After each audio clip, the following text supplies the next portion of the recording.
So Matt, thanks for jumping on today. Just before we sort of like go ahead, do you want to just sort of tell us who you are? You know, how long have you been with Fresh? Yeah, so I'm Matt. I run the Kent franchise at the moment. Been with Fresh since the end of April. So what's that? 5 months now, trading. And yeah, I cover from, just to give you a bit of context, I cover right down the south coast. So from Rochester, Medway, all the way down towards Canterbury, Margate areas, which is now by the seaside. So it's always nice when I get a job down there. So yeah, and then into the southeast a little bit as well. So down into places like Canterbury, Faversham, Ashford. And then I share a very small portion with Denzel, the other Kent franchisee. Real cool. And so this call today is quite specifically about detailing and, you know, sort of how you got involved in it and what you're sort of doing yourself locally to really try and promote that part of your business. So what were your motivations for getting involved with detailing? Why did you think this would be a good idea? There's two answers. There's so one, I'm passionate.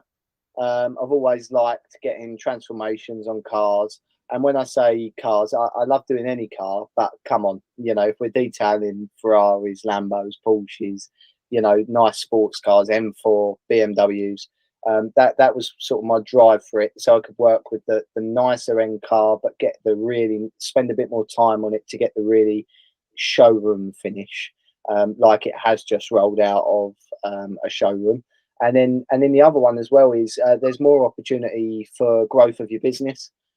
So, you know, let's not glide around the fact that, you know, it's in money as well, because there is money to be earned in detailing when done properly.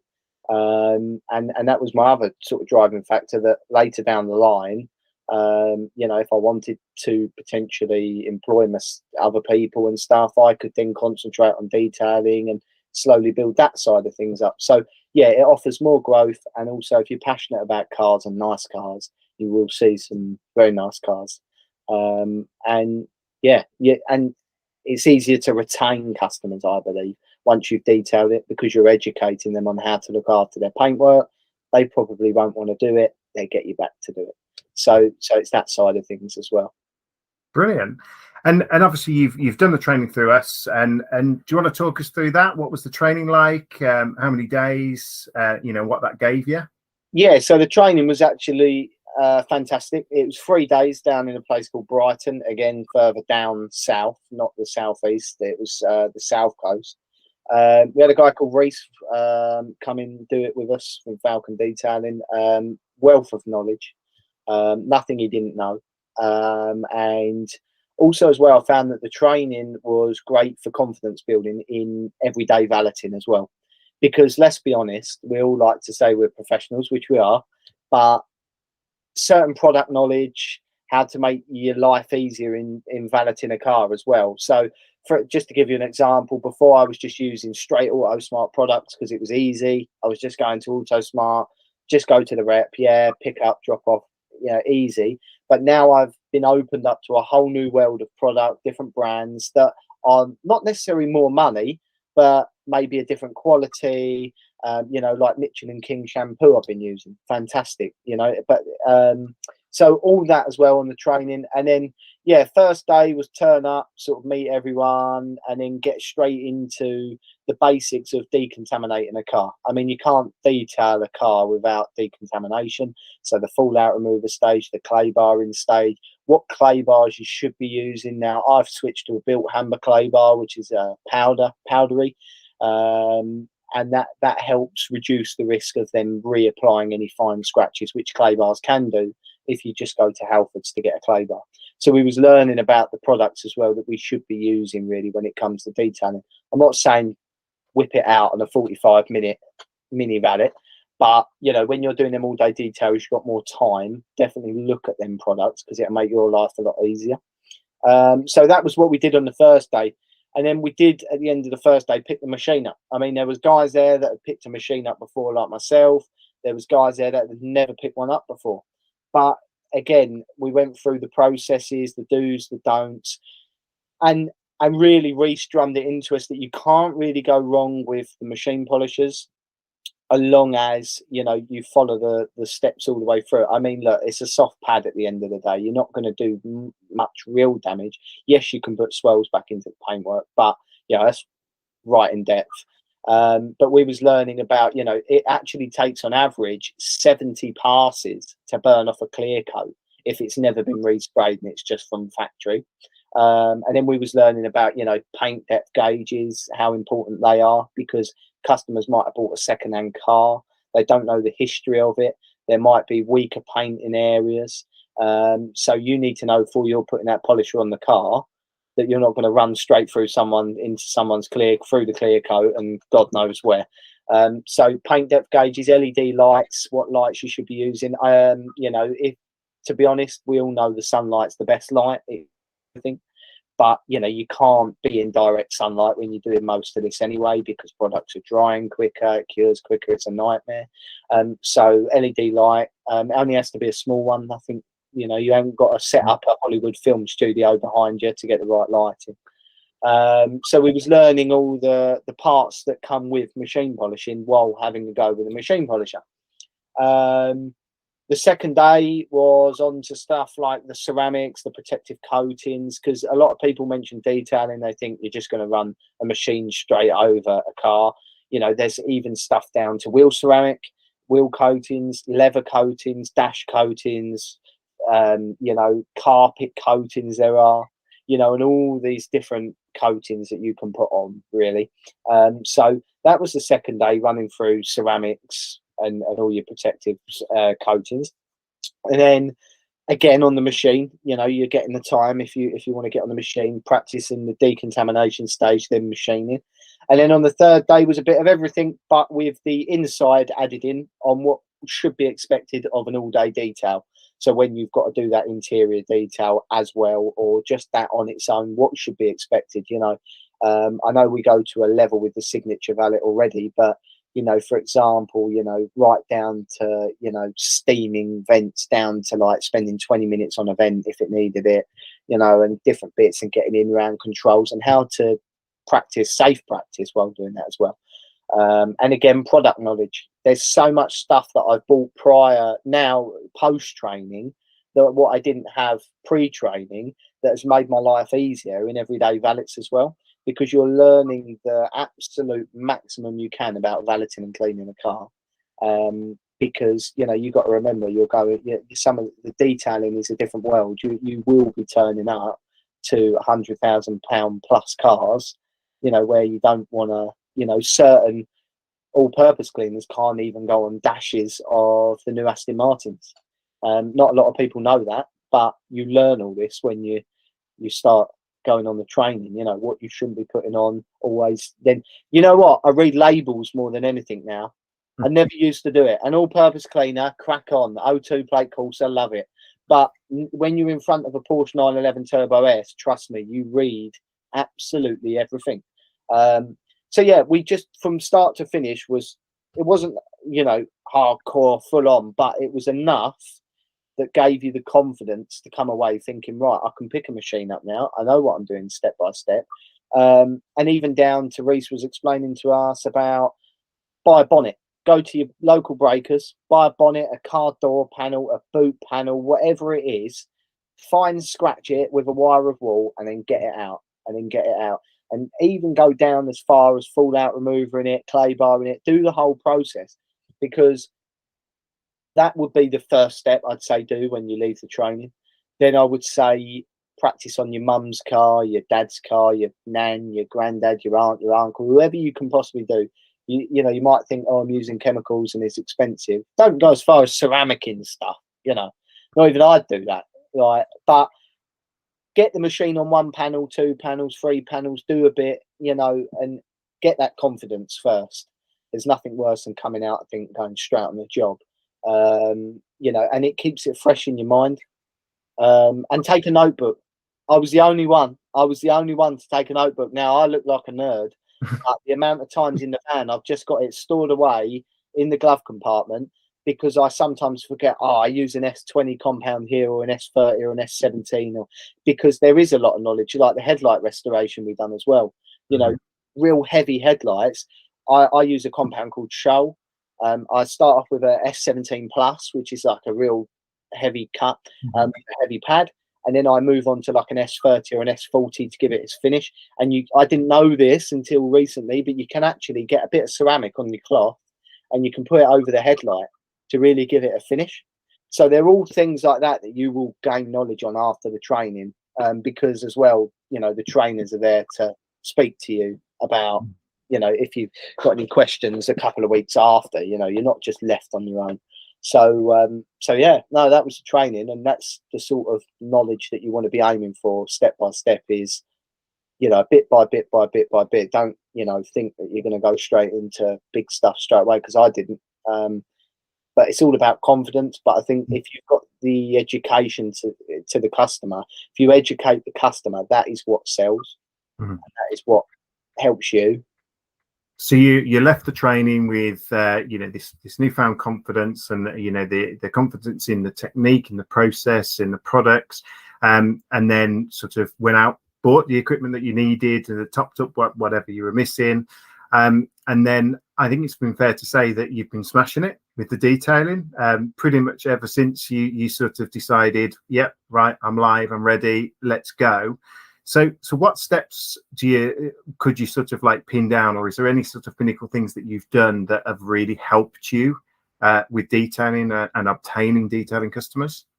So for detailing, I don't know what, you know, where this, whoever's watching this, I don't know how bad you are on detail, as in researching therefore after what needs to be done to attract the right sort of client. But I did, and I know that having a local presence, a real local presence, and showing your personality through Facebook, Instagram, locally, local gossip boards, etc., is really important. And that is the steps I've taken. Basically, I knew that I needed to get to people locally first, and then it build and build and build. And that's what I did. One person come on, then he recommended me. Then they're all liking my Facebook page. They're messaging me on there. Don't be afraid to give 5-10 minutes of your time in the evening for advice for people, because that also sells. You know, I've had it so many times. People go, oh, I've got some scratches in my car, I'm trying to get them out. Will Teacup do it? You know, don't be patronising to them. Just mention about that. No, this is the process. This is what should be done. 9 times out of 10, these people haven't got the time and haven't got the training to do it. And they come back and say, can you come and look at the car? So first things for me was research what I needed to do, because I think for detailing especially, people want to see you as an individual, that you're clued up. They want to speak to you over the phone or Facebook. And I, you know, that's my other point really, how I think it's been quite successful. Always speak to them over the phone, because you can educate them and then sell them the packages. And you're building a relationship with them, aren't you, as well? They know you're a human. Like, you know, it's no thing about, people will still want to go on a website and book. Of course they will, because some people will know what it's about already and that. But 9 times out of 10, when you're talking about paintwork and stuff actually happening on a whole day process, people want to hear you, that you're a real person that is trained and knows the steps and the processes. You probably find 9 times out of 10, these people have got Google up in front of them, and then correcting, they're trying to, in their mind, see what you're saying is right on Google as well, or on detailing networks, so they know they can trust you, because this is the sort of world that you're entering. You're not entering, oh right, can you just get my car to a standard? No, these people want it showroom. And I would always advise going to the car if you can, and it's local, to do so, or very good high quality photos from the customer, because there's nothing worse than turning up and the customer hasn't explained to you properly that there's scratches so deep that you're never going to get them out. You know, it's best to say, look, we can get 55-60% of fine scratches and swells out. Then when they come out and you've done 70%, you know, you've sort of under promised and over delivered, and that also is really good. Most customers come out anyway and they're like, you know, oh, it's so shiny, and they're not worried. But, you know, I think for the most part, just speak to the client, get photos. If not, go and see it, because that's really going to help with your confidence turning up to the job as well, because you know what you're going to, you know what you're facing. But for 350, 400 quid for a day's work, if you know you're pretty much going to get the job anyway and it's all good, it doesn't, you're not really losing out on anything. It's not like you're traveling 20 minutes for a mini valet to check that it's a mini valet. You know, you can change that when you're there, worst case. These jobs you can't really change. And if you're there and there's deep scratches, you've lost the money. So that's what I'd say. That's the process I took straight away, is find a strategy on how I could speak to the customers, build relationships, get them on my Facebook, let them leave reviews, and then try and tie them into the maintenance, what she's there for after. Also, people love to have a look at the van, look at the products, look at the equipment. You know, people go, well, what is a machine polisher? You know, you standing there 10 minutes has just earned you 400 quid. So, you know, in that respect, some people are fine. Some people know the process. Some people are like, yeah, I want a stage one. Here's the car. Here's the photos. There's no deep scratches. And again, with that phone call, you can tell if that guy's a calm, you know what I mean? Or lady, you know, like you can tell, you can get a vibe for if, you know, this person knows their paintwork, or if it's, I need to see this, and you can make your own judgment call, basically. So yeah, that was my first process when I got off the training. Cool. And I know that you've mentioned Facebook there, and we'll come back to Facebook in a little bit, if that's okay. And I'm quite interested to explore what it is that you do to use this the detailing to support or enhance your valeting customers. So if you've got, not only have you been busy with detailing, you've been busy with valeting customers as well. What do those conversations look like when you go and say somebody has booked a full valet or a signature valet, and you know you identify an opportunity there to have a conversation with a customer about detailing? Does that happen a lot? Is it something that you or how do you sort of pitch those conversations with those customers? 9 times out of 10, people always want the end goal to be that they want their car absolutely immaculate. I find I don't actively be one of these pushy window salesmen that are like, right, I'm going to sell every single person a package. But basically, 9 times out of 10, the customer says to me, oh, really, that mark annoys me. Or, you know, they drop a hint in conversation or something that like triggers my sales brain and goes, right, this person's someone that I think I could get onto a package. You don't even need to push. You don't need to be that confident. You just need to be confident in the job and know how to educate them. So yeah, if you wash a car on a signature valet, say, and there's all fine scratches down the side, and you know there's all this, you could probably mention it, passing in conversation. Oh, just to let you know, we do this as well. And then 9 times out of 10, people are intrigued straight away. What is it? And then boom, that's when your sales pitch starts.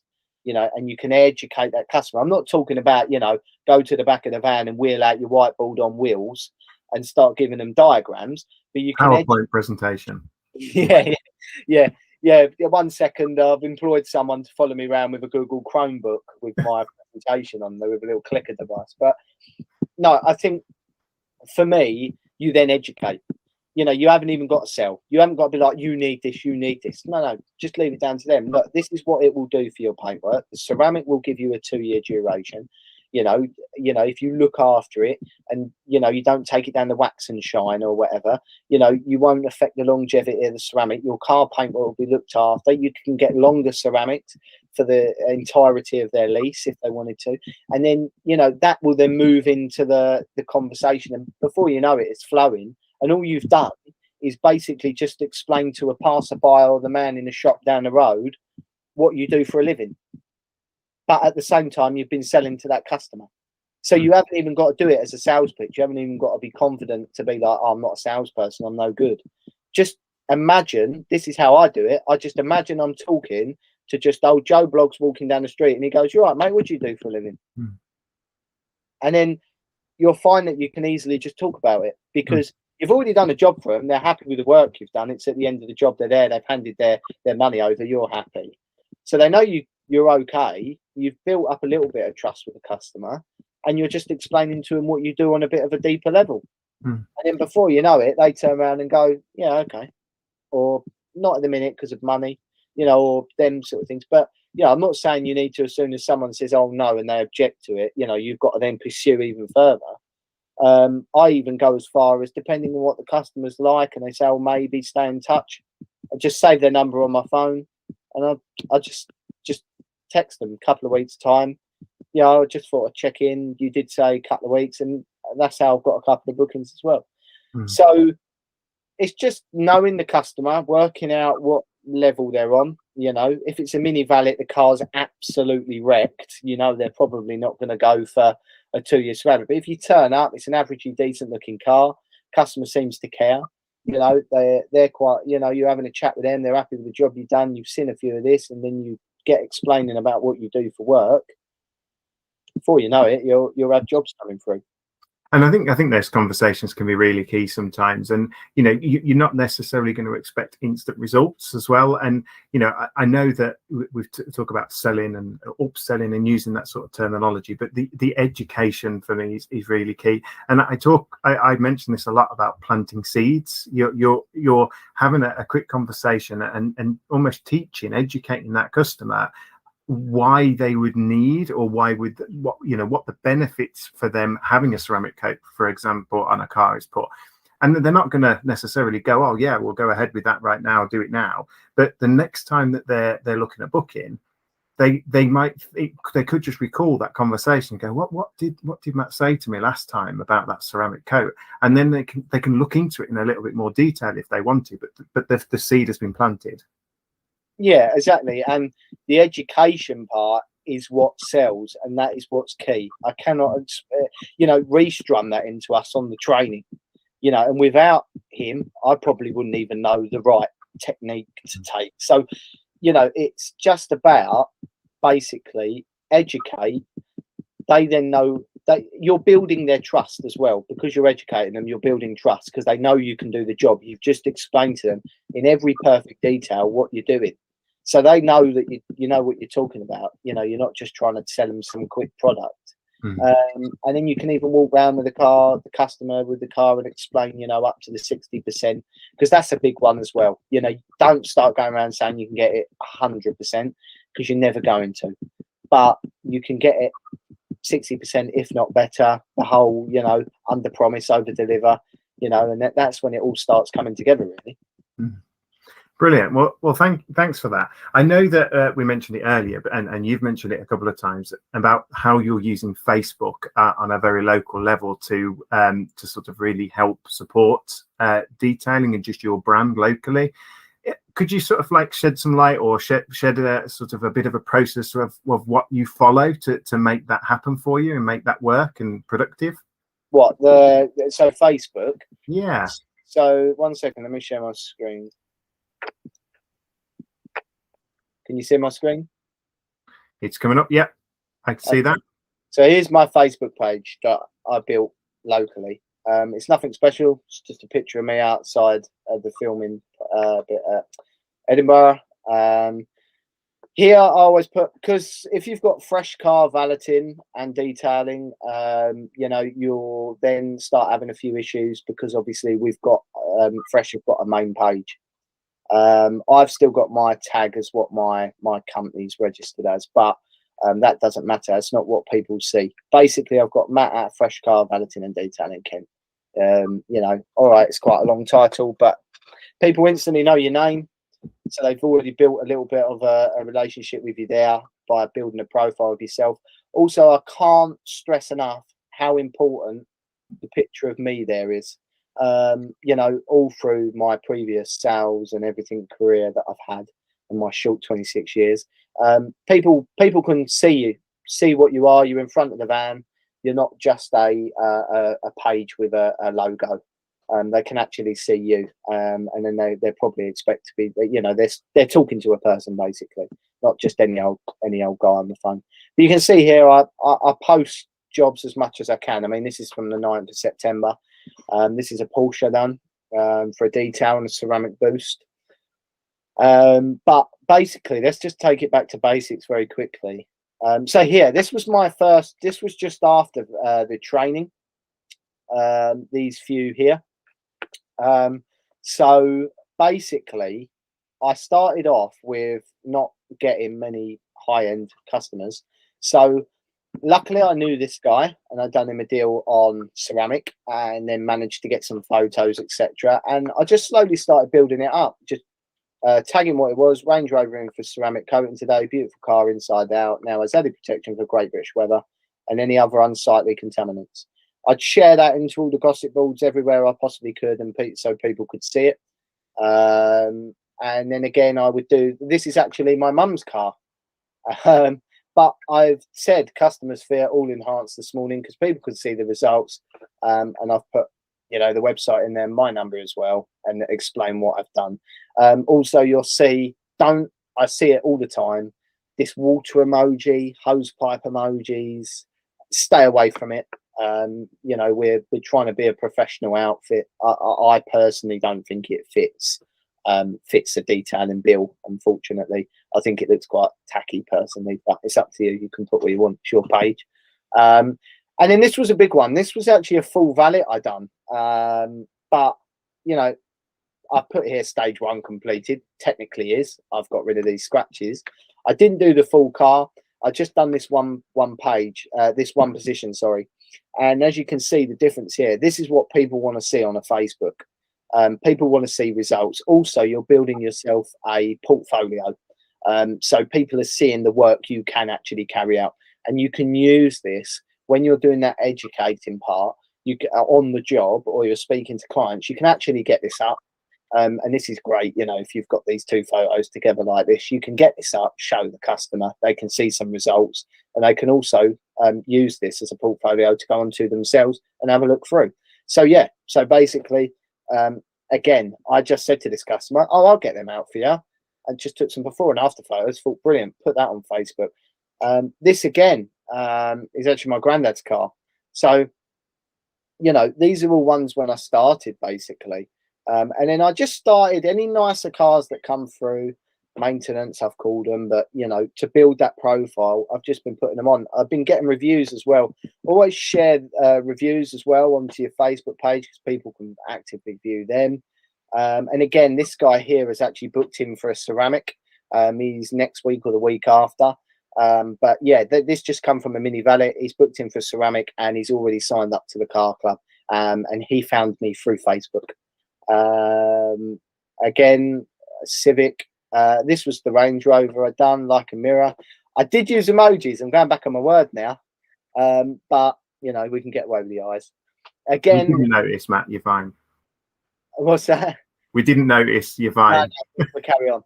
There'll probably be a monkey hiding his face in a minute, or one of them silly emojis I've probably forgotten about. But again, reviews. Ollie Finn done a job for him. He's reviewed me on Facebook. He come through Facebook as well.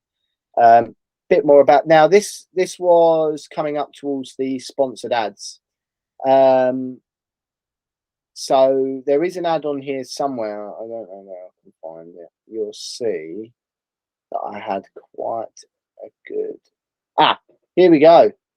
So you can see right here.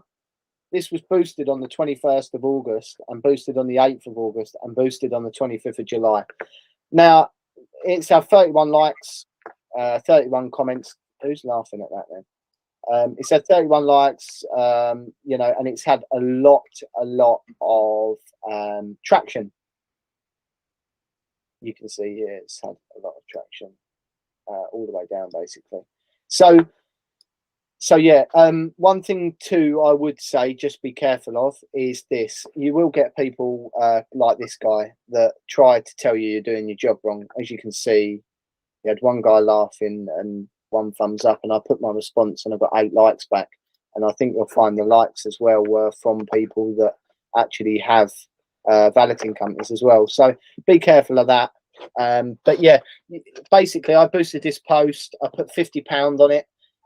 Local marketing, I just put the areas down. Basically, I worked out what my areas were. It's very self-explanatory. Let me see if I can get the results up for you without giving anything away too much here.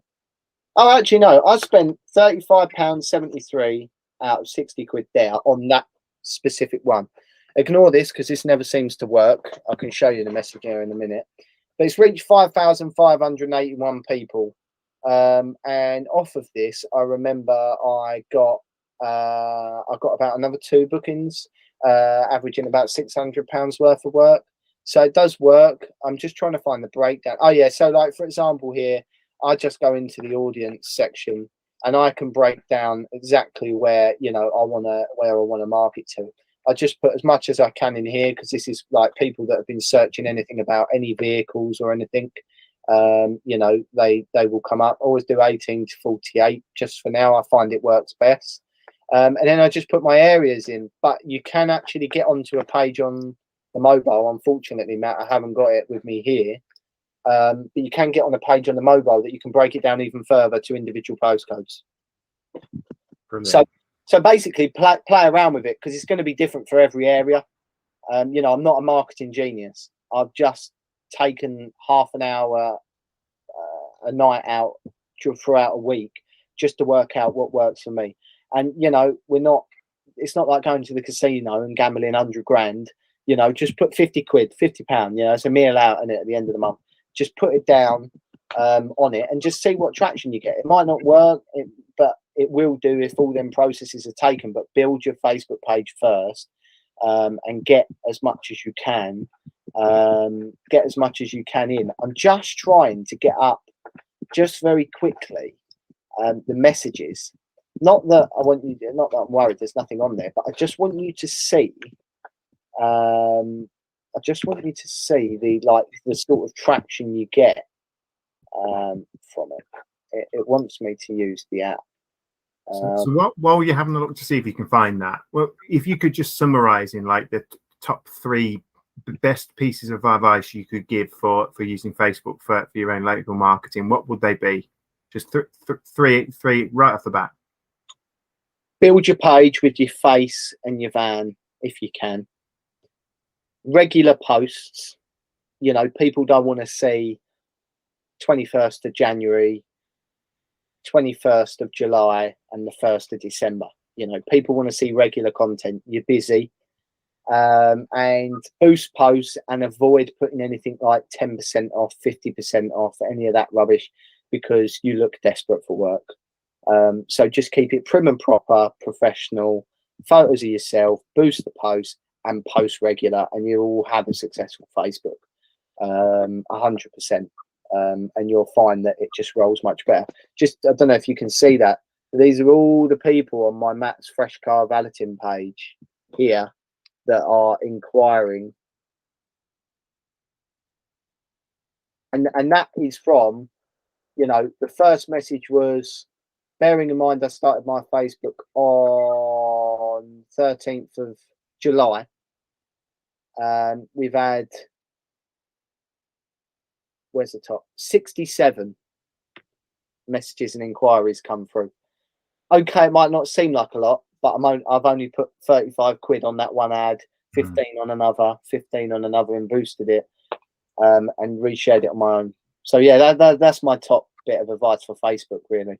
Just make sure you show yourself, bit of personality, keep it professional, and add content regularly.